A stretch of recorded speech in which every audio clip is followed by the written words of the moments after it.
الحمد لله ذي العرش المجيد فعال لما يريد وأشهد أن لا إله إلا الله وحده لا شريك له يحيي ويميت وهو حي لا يموت وأشهد أن محمدا عبده ورسوله صلى الله عليه وسلم وعلى آله وأصحابه أجمعين إلى يوم الدين أما بعد فقد قال الله عز وجل في كلامه التنزيل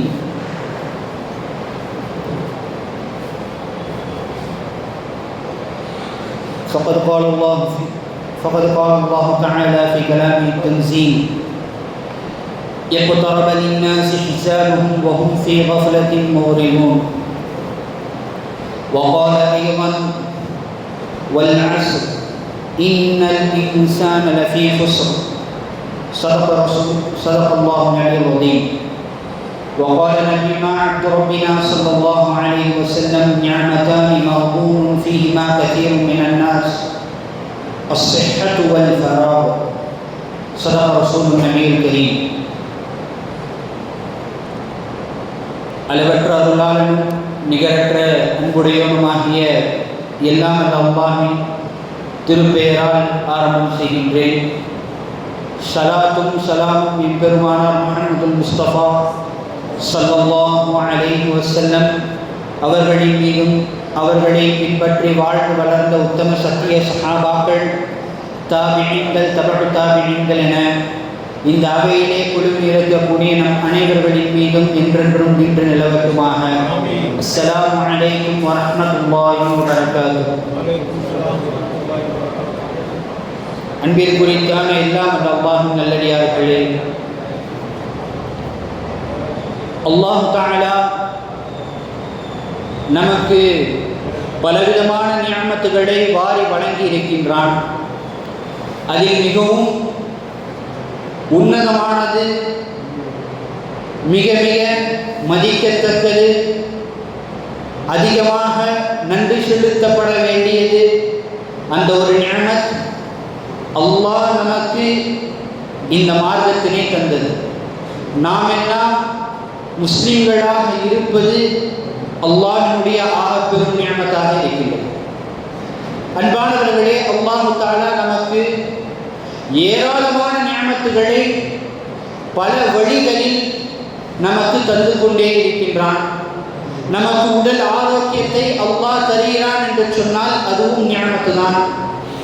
நாம் வாழக்கூடிய ஒவ்வொரு நாட்களும், நம்முடைய ஒவ்வொரு அசைவுகளும், நாம் பேசக்கூடிய ஒவ்வொரு வார்த்தைகளும் அல்லாஹ்வினுடைய நிஅமத்துகள் தான். இருப்பினும் அல்லாஹ் வழங்கிய அனைத்து நிஅமத்துகளிலும், அனைத்து பொக்கிஷங்களிலும் மிகவும் மதிப்பானது, மிகவும் மகத்துவம் வாய்ந்தது, உயர்தரமானது என்று சொன்னால் நாம் வாழக்கூடிய, நமது வாழ்க்கையில் இருக்கக்கூடிய ஒவ்வொரு மணி நேரங்களும் அல்லாஹ்வுடைய மிக பெரும் நிஅமத். ஆனால் நாம் என்ன நினைக்கிறோம்? நாம் வாழக்கூடிய காலங்களில் நம்முடைய சிஹத், நம்முடைய உடல் நல்லா இருக்கா, நம்முடைய ஆரோக்கியமாக இருக்குமா, நாம நம்முடைய குடும்பத்தார்கள் ஆரோக்கியமாக இருக்காங்களா, இதுதான் நிஅமத்துன்னு நினைக்கிறோம். ஆனால் அன்பானவர்களே, அல்லாஹ்வினுடைய நிஅமத்துகளில் ஆக மகத்துவம் வாய்ந்தது என்று சொன்னால் அது நேரம்தான். அல்லாஹ் குர்ஆனிலே பல இடங்களில் சத்தியத்தினுடைய வாசகங்களை பயன்படுத்துவான். அல்லாஹ் சத்தியம் செய்து சொல்கின்றான் என்று சொன்னால் அது நமக்கு மிக பெரும் படிப்பினை, அதில் மிகப்பெரிய மகத்துவம் இருக்கின்றது. அதனை நாம் பேணி பாதுகாப்பது நம்மின் மீது கடமையாக்கப்பட்டிருக்கிறது என்பதனை நாம் விளங்க வேண்டும். அல்லாஹ் குர்ஆனிலே வத்தீன் வல் அஸ்ர் வல் லைல், இரவின் மீது சத்தியமாக, வஷம்ஸ், சூரியன் மீது சத்தியமாக, இப்படியாக அல்லாஹ் குர்ஆனிலே பல இடங்களில் சத்தியம் செய்து சொல்வதெல்லாம் நமக்கு உண்டான படிப்பினை, அவைகளை எல்லாம் நாம் பேணி பாதுகாக்க வேண்டிய ஒன்றில் உள்ளது என்பதனை நாம் விளங்க வேண்டும். இப்படி இருக்க அல்லாஹ் குர்ஆனிலே வல் அஸ்ர், காலத்தின் மீது, நேரத்தின் மீதும் சத்தியம் செய்து சொல்லியிருக்கின்றார். அன்பானவர்களே, இதுவல்லாமல் குர்ஆனிலே பல இடங்களில் அல்லாஹ் சத்தியம் செய்யக்கூடிய அனைத்து வாசகங்களும் இந்த நேரத்தோடும் காலத்தோடும் சம்மதமானவை. சூரியன் மீது சத்தியம் செய்து சொல்லியிருக்கின்றான், இரவின் மீது சத்தியம் செய்து சொல்லியிருக்கின்றான், பகலின் மீது சத்தியம் செய்து சொல்லியிருக்கின்றான். ஆக அல்லாஹ் ஒரு விஷயத்தின் மீது சத்தியம் செய்து சொல்கின்றான் என்று சொன்னால் அந்த விஷயம் நமக்கு மிக முக்கியமானது. அதனை பேணி பாதுகாப்பது என்பது நம் ஒருவரின் மீதும் பொறுப்பாக இருக்கிறது என்பதை நாம் விளங்கிக் கொள்ள கடமைப்பட்டிருக்கிறோம். நாம் மார்க்கத்தை எடுத்துக்கொண்டால் மார்க்கத்தினுடைய முக்கியமான கடமைகள் தொழுகையாக இருக்கட்டும், ஜகாத்தாக இருக்கட்டும், நோன்பாக இருக்கட்டும், ஹஜ்ஜாக இருக்கட்டும், இதற்கெல்லாம் அல்லாஹ் ஒரு காலத்தினை நிர்ணயித்து வைத்திருக்கின்றான். லஹருடைய தொழுகையா இந்த நேரத்தில் தொழுக வேண்டும், இஷானுடைய தொழுகையா இந்த நேரத்தில் தொழுக வேண்டும். தொழுகைக்குண்டான ஒரு காலம் இருக்கின்றது. அதே போல ஜகாத் கொடுக்க வேண்டுமா, ஒரு வருடம் முடிந்திருக்க வேண்டும், ஒரு காலம் கொடுக்கப்பட்டிருக்கிறது. ஹஜ் செய்ய வேண்டுமா, துல்ஹஜ்ஜினுடைய மாதம் செய்ய வேண்டும், ஒரு காலம் நிர்ணயிக்கப்பட்டு அல்லாஹ் நமக்கு வழங்கி இருக்கின்றான். நோன்பு வைக்க வேண்டுமா, ஃபர்லான நோன்பு ரமலானில் மட்டும் வைக்க வேண்டும். இது ரமலான் என்பது அல்லாஹ் நமக்கு காலத்தை கற்றுக் கொடுக்கின்றான். ஆக அல்லாஹ் குர்ஆனின் மூலமாகவும் இஸ்லாத்தினுடைய அடிப்படை கடமைகளின் மூலமாகவும் நமக்கு கால நேரத்தினுடைய முக்கியத்துவம் என்ன என்பதனை நமக்கு அல்லாஹ் மிகவும் தெளிவாக விளக்கி காட்டுகின்றார். அன்பானவர்களே, அல்லாஹ் தஆலா இப்படி காலத்தையும் நேரத்தையும் முக்கியத்துவம் படுத்தி சொன்ன இந்த காலத்தை நேரத்தை நாம் எவ்வாறு கையாண்டு கொண்டிருக்கின்றோம்? நமது தினசரி வாழ்க்கையிலே நாம் வாழக்கூடிய ஒவ்வொரு நாட்களிலும் நாம் நம்முடைய நேரங்களை எந்த முறையில் நாம் பயன்படுத்தி கொண்டிருக்கின்றோம்? அல்லாஹ் சொல்லிட்டான், இதுல மகத்துவம் இருக்கு. அல்லாஹ் இஸ்லாத்தினுடைய கடமைகளை காட்டி நமக்கு விளக்கிவிட்டான். காலம் நேரம் பொன்னானது, அதனை மிகவும் பேணி பாதுகாக்க வேண்டியது என்பதனை நாம் அறிவதற்காக அல்லாஹ் நமக்கு இவைகள் எல்லாம் வெளிச்சமாக்கி விட்டான். ஆனால் நாம் நம்முடைய தினசரி வாழ்க்கை ஒவ்வொரு நேரமும் எப்படி நாம் கழித்துக் கொண்டிருக்கிறோம்?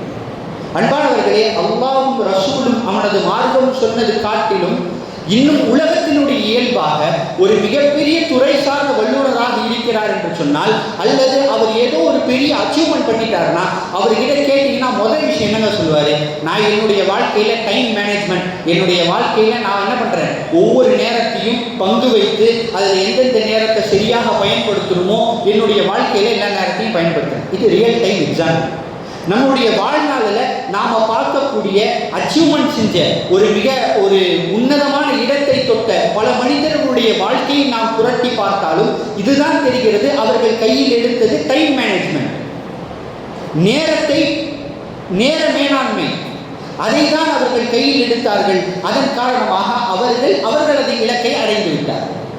அன்பானவர்களே, இப்படியாக நேரத்தை பற்றி பல விதமான முக்கியங்கள், அதனை பற்றிய மகத்துவங்கள் நம்மிடத்திலே அதிகமாக கேட்டுக்கொண்டே இருக்கின்றோம். ஆனால் நம்முடைய வாழ்க்கை எதை நோக்கி பயணமாகிக் கொண்டிருக்கிறோம்? சொல்லுவாங்க, நேரம் என்பது காலம் பொன் போன்றது. இன்னும் அரபில சொல்லுவாங்க, அல் வக்து அஸ்மனு மினத் தஹப். காலம் இருக்கே, அது ஒரு தங்கத்தை காட்டிலும் சிறந்தது. ஒரு சம்பவம் நினைவுக்கு வருகிறது. ஒரு அரசர், அவருக்கு முன்னாடி ஒரு 2 நபர்களை கூட்டிட்டு வந்து நிப்பாட்டுறாங்க. 2 பேருமே தப்பு செஞ்சிருக்காங்க. ஒரு நபர் என்னங்க தப்பு செஞ்சாரு? இருந்த அவையில் இருக்கக்கூடிய ஒரு 10 தங்க நாணயங்களை திருடிட்டார்.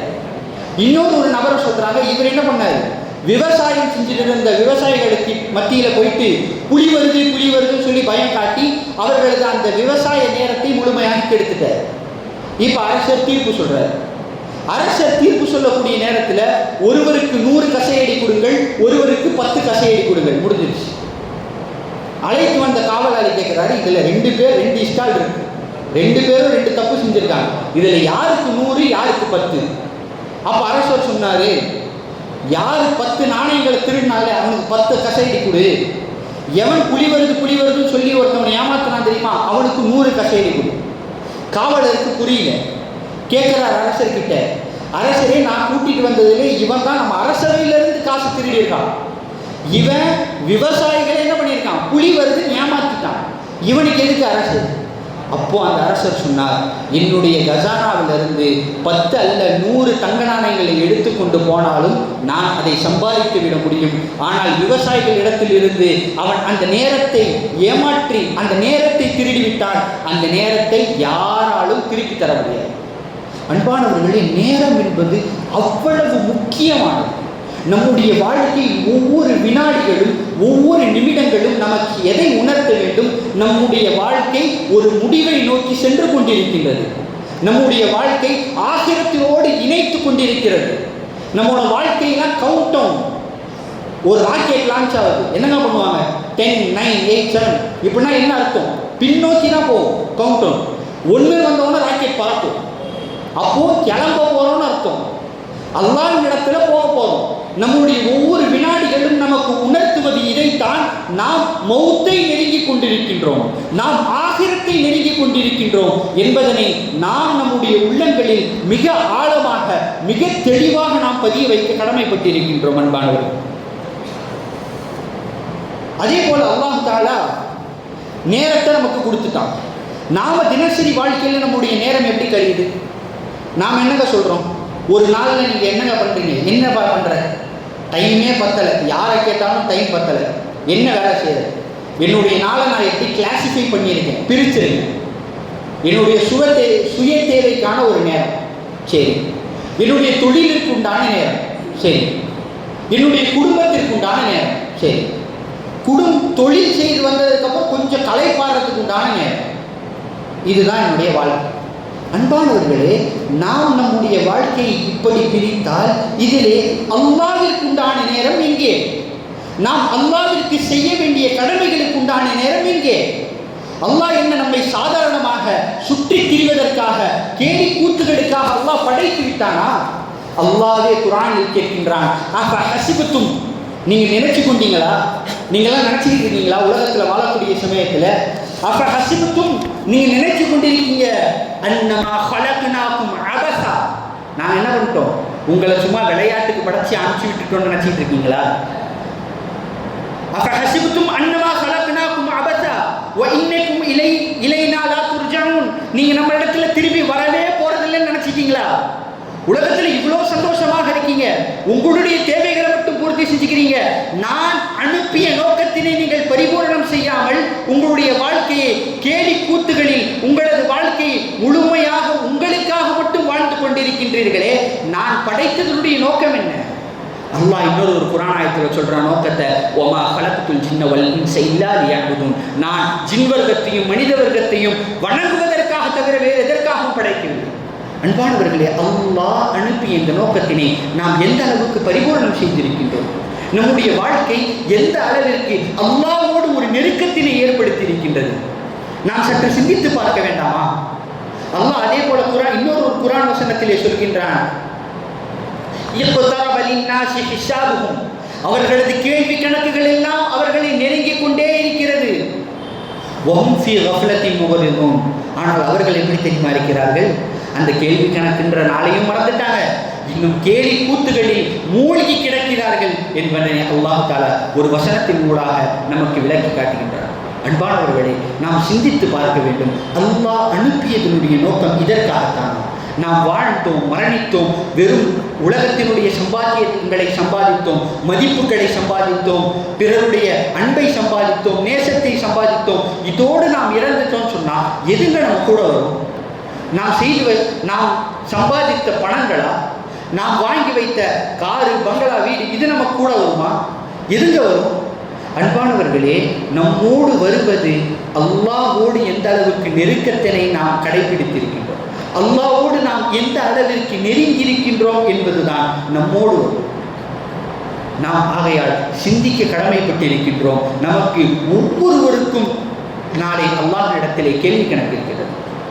நபி ஸல்லல்லாஹு அலைஹி வஸல்லம் அவர்கள் ஒரு அழகான ஒரு ஹதீஸை சொன்னார்கள், லா தஸாலு கதமன் அப்து யௌமல் கியாமத்தி ஹத்தா யுஸ்அலு அன் அர்பா, நாளை கியாமத் நாள்ல ஒரு மனிதனுடைய பாதங்கள் அந்த இடத்தை விட்டு நகராது.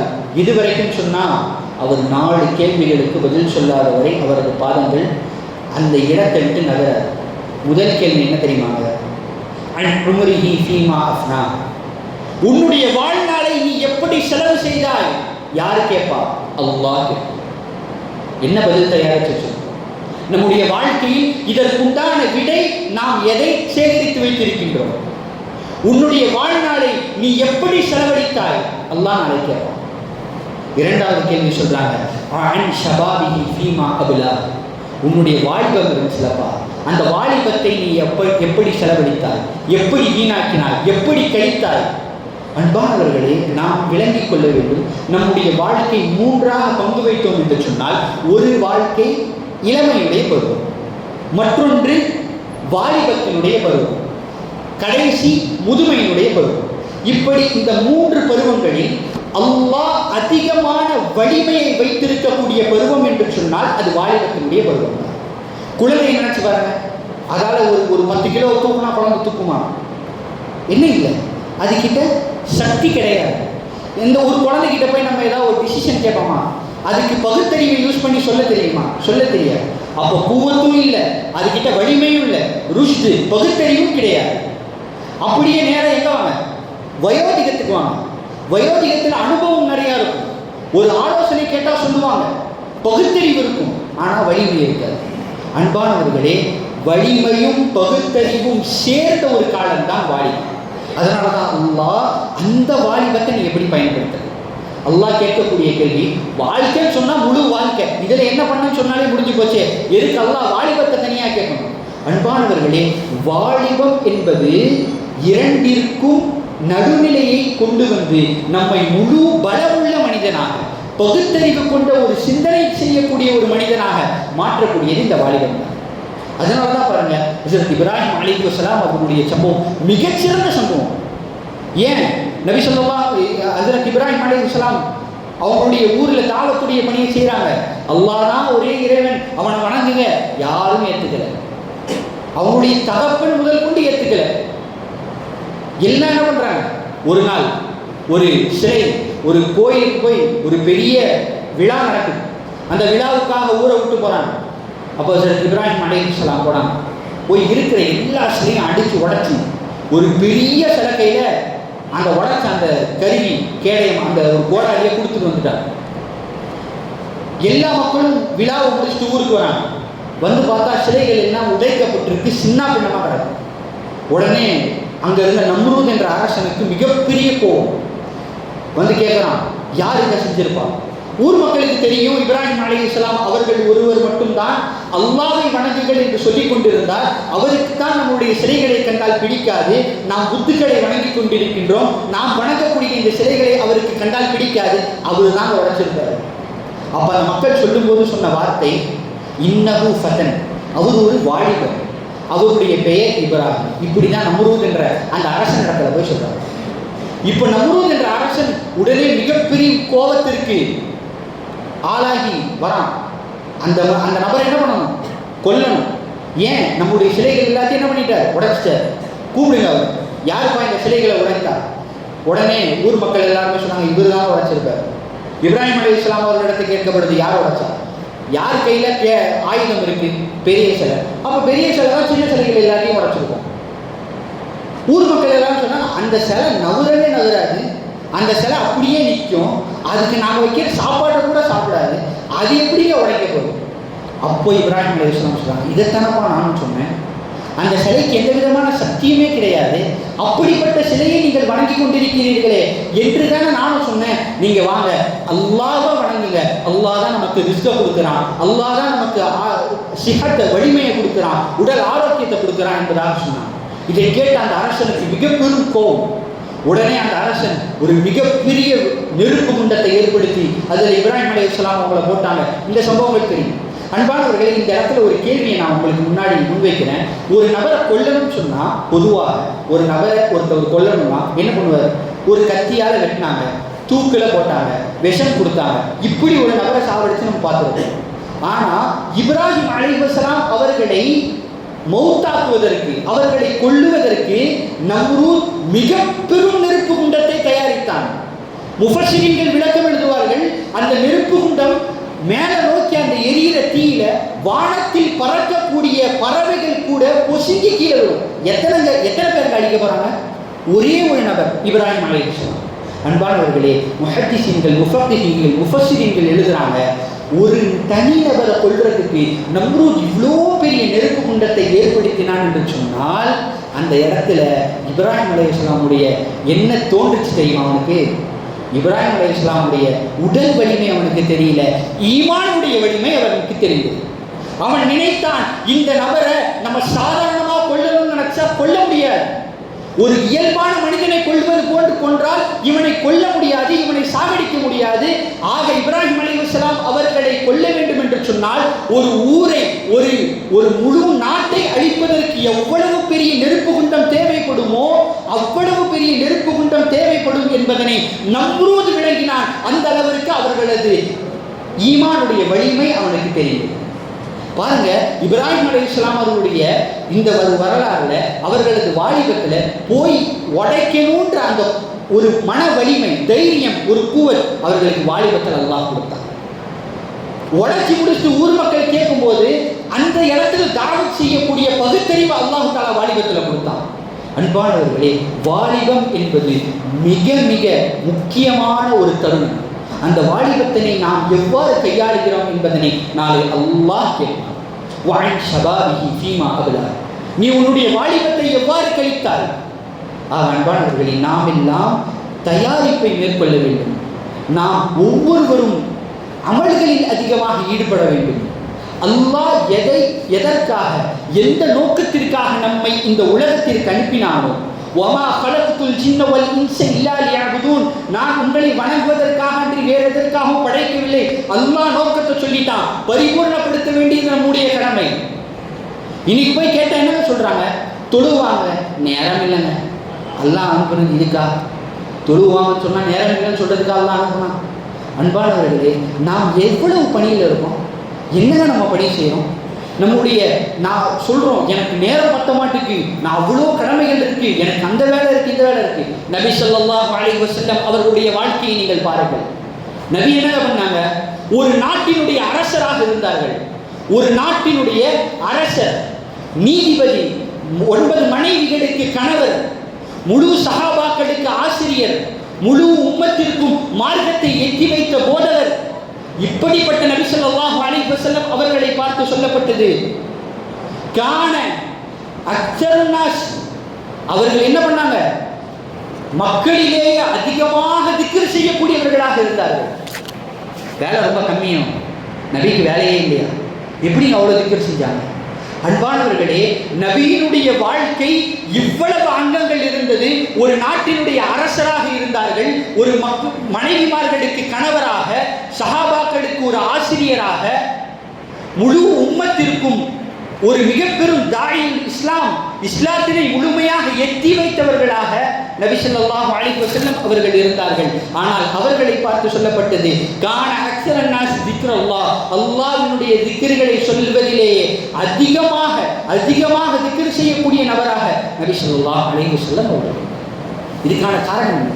அவருடைய நேரத்தில் அல்லாஹ் பரக்கத்தை வைத்ததற்குண்டான காரணம் என்ன? அவர்களது நாள் ஃபஜ்ர்ல இருந்து தொடங்குச்சு. எந்திரிக்கிற முதல் வேலை ஃபஜர் தொழுது அவங்களுடைய நாளை அவங்க ஸ்டார்ட் பண்ணுறாங்க. ஆனால் நாம எந்திரிக்கிறதே எப்போ எந்திரிக்கணும்? 9 மணி 10 மணி. அன்பானவர்களே, ஃபஜரில் தான் அல்லாஹ் தஆலா மிகப்பெரிய பரக்கத்தை வச்சுருக்கான். நபி ஸல்லல்லாஹு அலைஹி வஸல்லம் அவங்க சொன்னாங்க, என்னுடைய உம்மத்திற்கு ஃபஜருடைய நேரத்திலே பரக்கத்தை அல்லாஹ் வைத்திருக்கின்றான். என்னுடைய உம்மத்திற்கு ஃபஜருடைய நேரத்திலே அல்லாஹ் பரக்கத்தை வைத்திருக்கின்றான் என்று சொன்னார்கள். ஆனால் நாம் அந்த ஃபஜரை நம்ம தொழுகிறதே கிடையாது. ஃபஜரை மிஸ் பண்ணிடுறோம். ஃபஜருக்கு நாம் எந்திரிக்கிறதே கிடையாது. இரவு முழுமையாக ஃபோனையும் இன்னும் நம்மளுடைய வலைத்தளங்களையும் பயன்படுத்தி அந்த ஃபஜருடைய முக்கியமான நேரத்தில் ஷைத்தான் நம்மளை தூங்க வச்சு. அன்பானவர்களே, ஷைத்தானுடைய வேலை என்னன்னு சொன்னால், நம்மளை ஒரு அமலை விட்டு முழுமையாக அப்புறப்படுத்த மாட்டான். நீ இந்த அமலை செய்யாதுன்னு சொல்ல மாட்டான். கொஞ்சம் தாமதப்படுத்துவான், கொஞ்சம் தள்ளி போட வைப்பான், நம்மளை அதை விட்டு மறதியாளனாக ஆக்க வைப்பான். இன்னைக்கு பாருங்க, நம்ம இடத்துல நாம் பயன்படுத்தக்கூடிய ஒவ்வொரு கருவிகளும் ஒவ்வொரு சாதனங்களும் அதை தான் செய்கிறது. ஒரு மனுஷன் எந்திரிக்கிறான், ஃபோன் நோண்டிக்கிட்டே இருக்கான், பாங்க் சொல்கிறாங்க கேட்க மாட்டேங்குது, அதான் சொல்கிறாங்க கேட்க மாட்டேங்குது, தொழுகு முடிஞ்சிடுச்சு, எல்லாம் முடிஞ்சிடுச்சு. சரி வீட்லேயாவது தொழுவுப்பா, வீட்டில் தொழுகிறதுக்காக அல்லாஹ் அக்பர் தக்பீர் கட்டுறாரு. ஃபோனில் யார்கிட்ட இருந்தோ ஒரு ஃபோன் வரும், தொழுகை ஃபாஸ்ட்டாகும். தொழுகை என்ன ஆகுது? இந்த இடத்துல தொழுகை கொஞ்சம் ஃபாஸ்ட் ஆகுது. யார் ஃபோன் அடிச்சான்னு தெரியல. தொழுகையினுடைய சமயத்தில் ரிங்டோனுடைய சத்தம் கேட்குது, ஆனால் ஃபோன் யூஸ் பண்ணக்கூடிய சமயத்தில் பாங்குடைய சத்தம் கேட்க மாட்டேங்குது. இப்போ இதுக்கு பேரை தான் கஃப்லத், நம்மை பாராமுகமாக ஆக்குவது.